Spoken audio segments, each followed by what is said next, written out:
Grace makes miracles. Miracle, a wonder, marvel, an effect or extraordinary event in the physical world that surpasses all human or natural powers known, at least known of by a particular observer. Grace, goodwill, benevolence. Have you noticed a surge of blame and contempt surging through humanity recently, maybe even in your own life? People may experience some new development as surprisingly disappointing, and then rather than just take personal responsibility for the results they have produced and focus immediately on adapting, people may instead focus their attention on who they might blame. Blame is a common response to disappointment, right? For instance, in the summer of 2003, several kidney stones very painfully exited my body. As excruciating as that development was, I could have added even further to my disappointment by focusing on blame. I could have blamed medical professionals, or even wallowed in guilt by blaming myself, and perhaps then agonizing over what I should do to escape a reality that I could have labeled as unjust and even cruel. However, would investing in blame have benefited me practically? I would have still had the kidney stones either way, only with or without blame and contempt and resentment and agonizing and so on. A few months later, I experienced a repeat episode of kidney stones. By then, I was quite motivated to accept personal responsibility and adapt, even if adapting involved reducing my investment in blaming others. I refined my diet and have not had an issue with kidney stones since then. But what about the most popular targets of blame in recent years?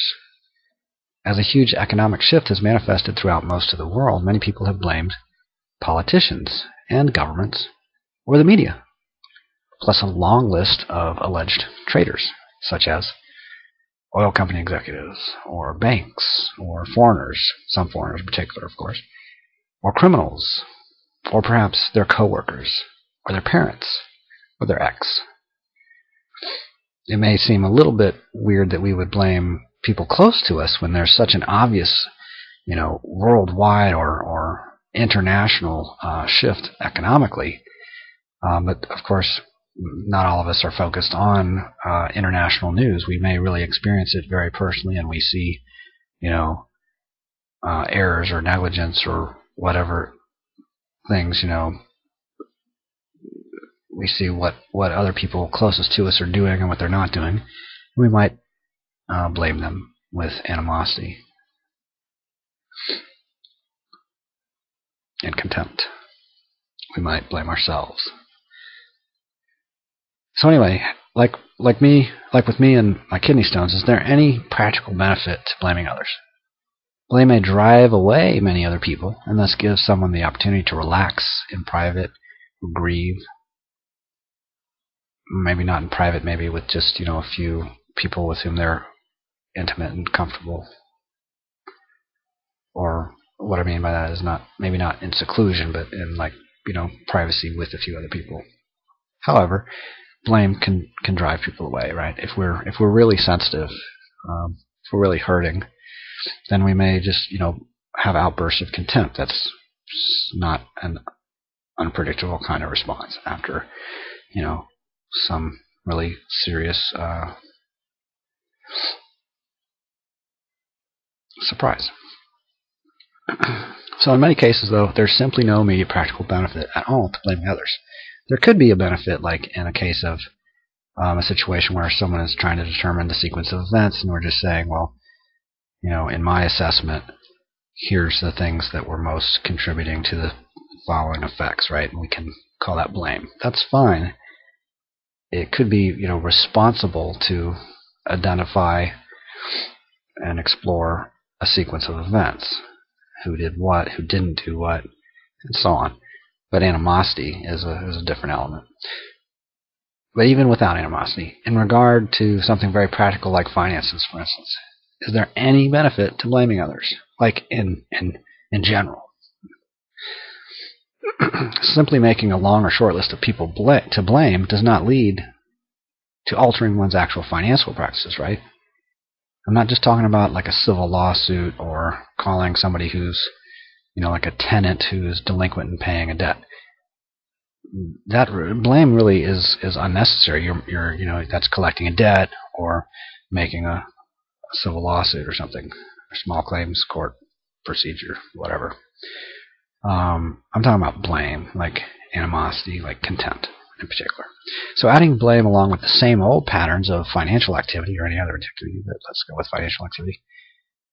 You take the same old patterns of financial activity, you add blame, and that tends to simply produce the same financial results. You haven't changed the financial patterns, financial activity, so you're going to get the same kind of financial results, more or less. Maybe slightly different, but not radically different.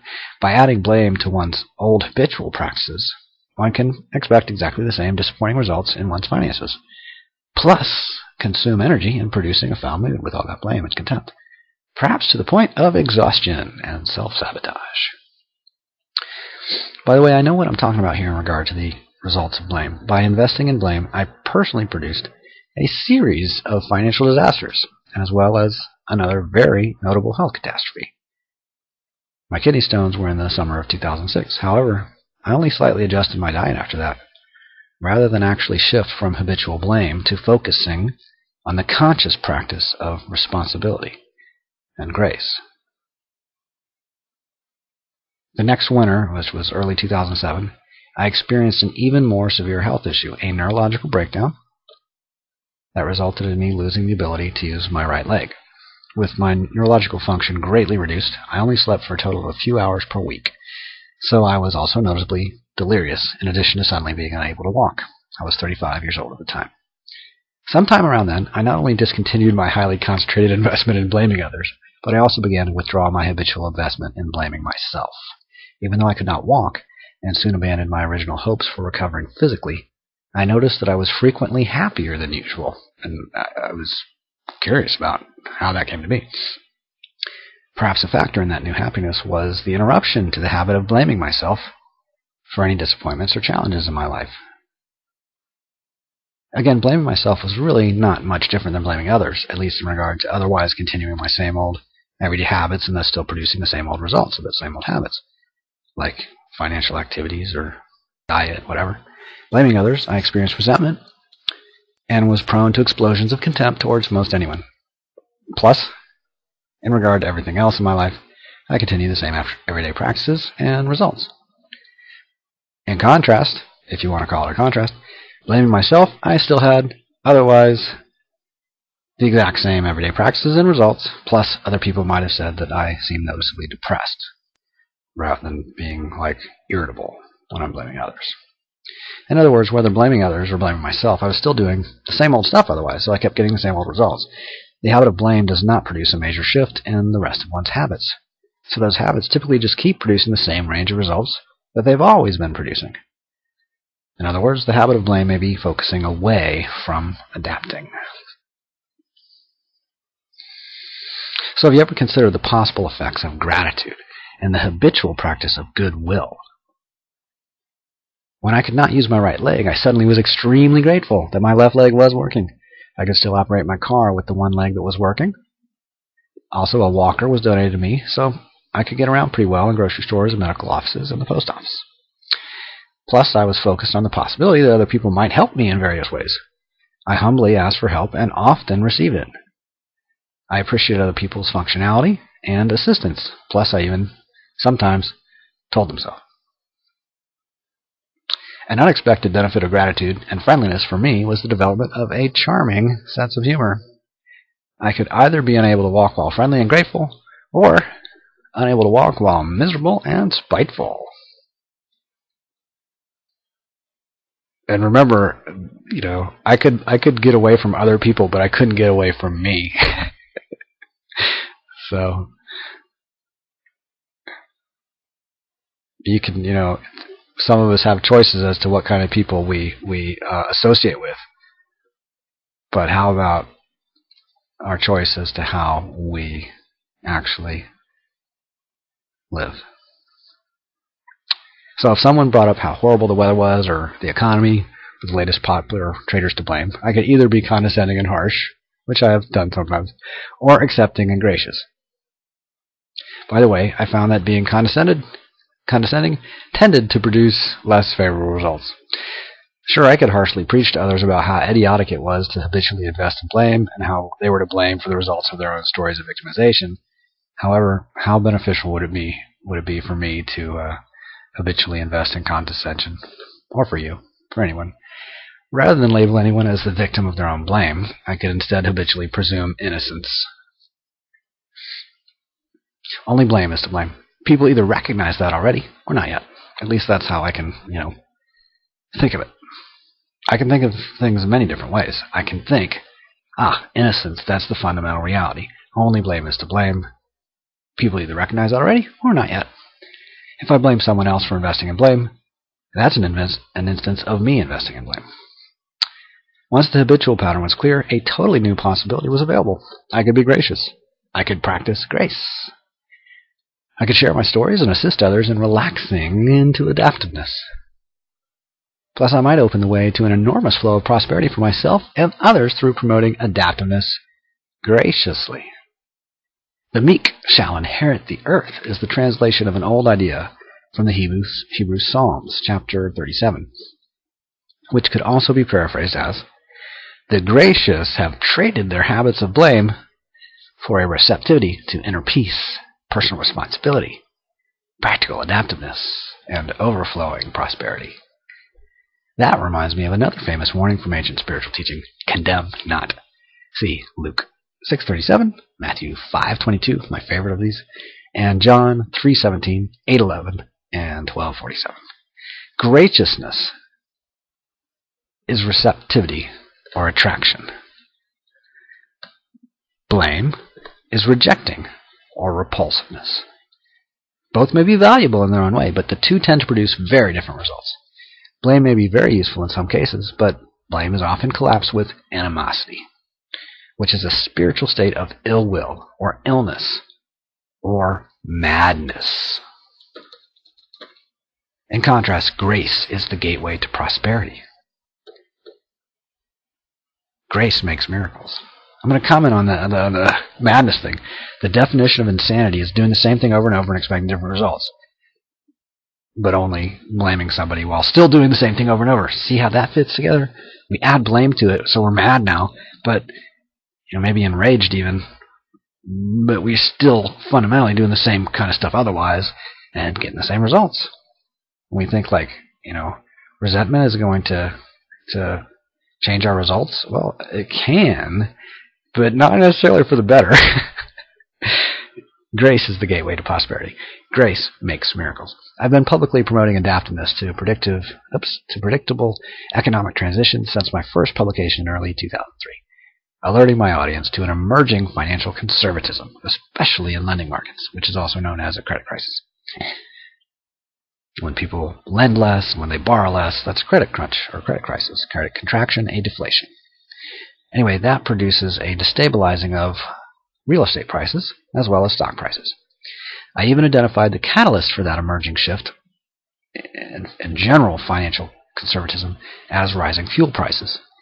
In my 2004 and 2005 publications, The Real U.S. Deficit, Oil, and Worth Its Weight in Oil.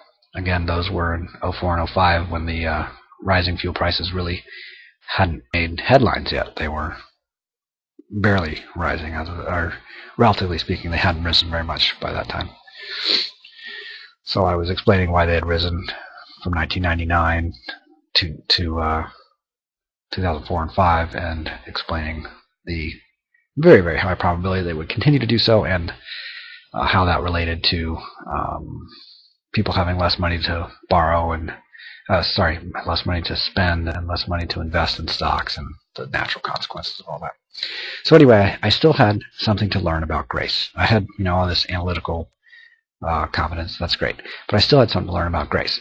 It may not matter really that much, practically, who is to blame for anything. If anyone, again, I talked about just presuming innocence or declaring innocence.